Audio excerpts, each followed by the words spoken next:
जय श्री कृष्ण दोस्तों। आइए देखते हैं दूसरे अध्याय का 48वां श्लोक। योगस्थ कुरु कर्माणि संगत्वक्ता धनंजय सिद्धय सिद्धयो समो भूत्वा समत्वं योग उच्यते। अर्थात हे धनंजय, तो आसक्ति को त्याग कर तथा सिद्धि और असिद्धि में समान बुद्धि वाला होकर योग में स्थित हुआ कर्तव्य कर्मों को कर। समत्व ही योग कहलाता है।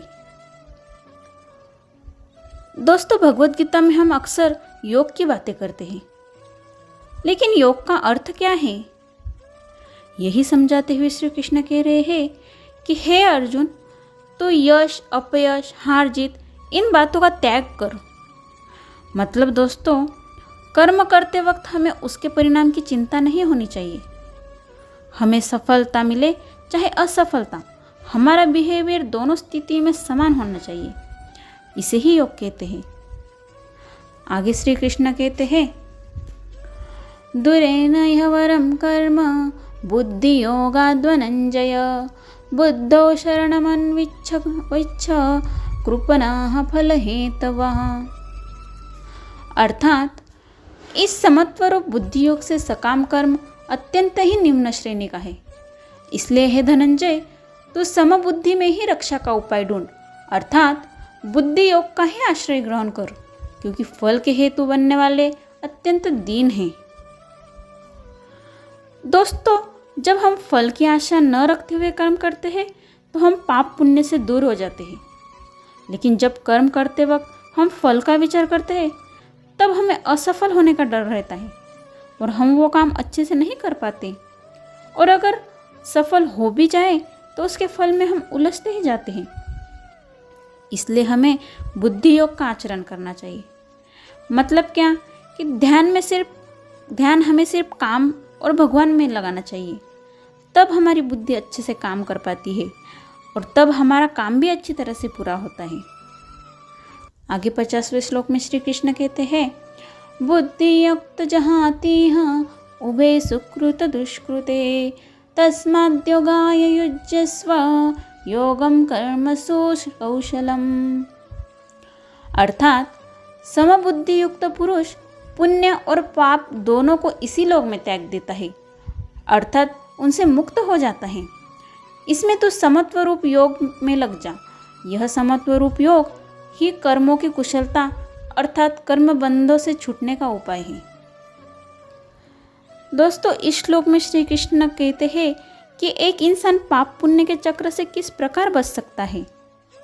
वे कहते हैं, बुद्धि योग की शरण में आने से पुरुष इस लोक में पाप पुण्य को छोड़ देता है, वो उसका विचार नहीं करता।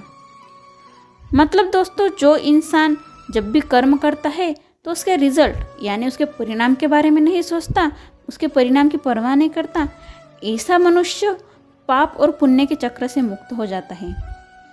इसलिए हमें अच्छे बुरे हर परिस्थिति में समान भाव रखते हुए कर्म करना चाहिए, जिससे हमारे काम में भी कुशलता आ जाए और हम कर्म बंधों से भी छूट जाए। आगे 51वें श्लोक में श्री कृष्ण कहते हैं, कर्मजं बुद्धियुक्ता हि फलं त्यक्ता मनीषिणा जन्म बंध विनिर्मुक्ता पदम गच्छन्त नामयम्। अर्थात क्योंकि समबुद्धि से युक्त ज्ञानी जन कर्मों से उत्पन्न होने वाले फल को त्याग कर जन्म रूप बंधन से मुक्त हो निर्विकार परम पद को प्राप्त हो जाते हैं। मतलब दोस्तों, अगर हम परिस्थिति में समभाव समान वर्ताव रखेंगे, फल की आशा न रखते हुए कर्म करेंगे, तो हमारा पूरा कंसंट्रेशन काम करने में रहेगा, जिससे हम हमारा काम कुशलतापूर्वक और बेहतरीन कर पाएंगे। दोस्तों, हम क्या करते हैं, कोई काम करते हैं और उसके फल की अपेक्षा करते हैं, और जब हमें वो फल मिल जाता है तो हम दूसरा काम करते हैं और दूसरे काम के भी फल की अपेक्षा में लग जाते हैं। मतलब हमारा फोकस सिर्फ फल को पाना ही रहता है। लेकिन यही फोकस, यही डिटर्मिनेशन और यही हार्डवर्क अगर हम अपने काम में लगाए तो हमारा काम 100% पूरी क्लैरिटी के साथ होगा, और इसके कारण हमारा काम कुशलतापूर्वक पूरा होगा और इसके कारण हमें परम पद प्राप्त होगा। यानी क्या, हमारा समाज में रुतबा बढ़ेगा, प्रशंसा होगी, हमें सम्मान मिलेगा। तो दोस्तों, इस प्रकार हमने जन्म और पाप पुण्य से दूर होने के लिए, पाप पुण्य के चक्र से बचने के लिए श्री कृष्ण ने जो उपदेश दिए वो देखे हमने।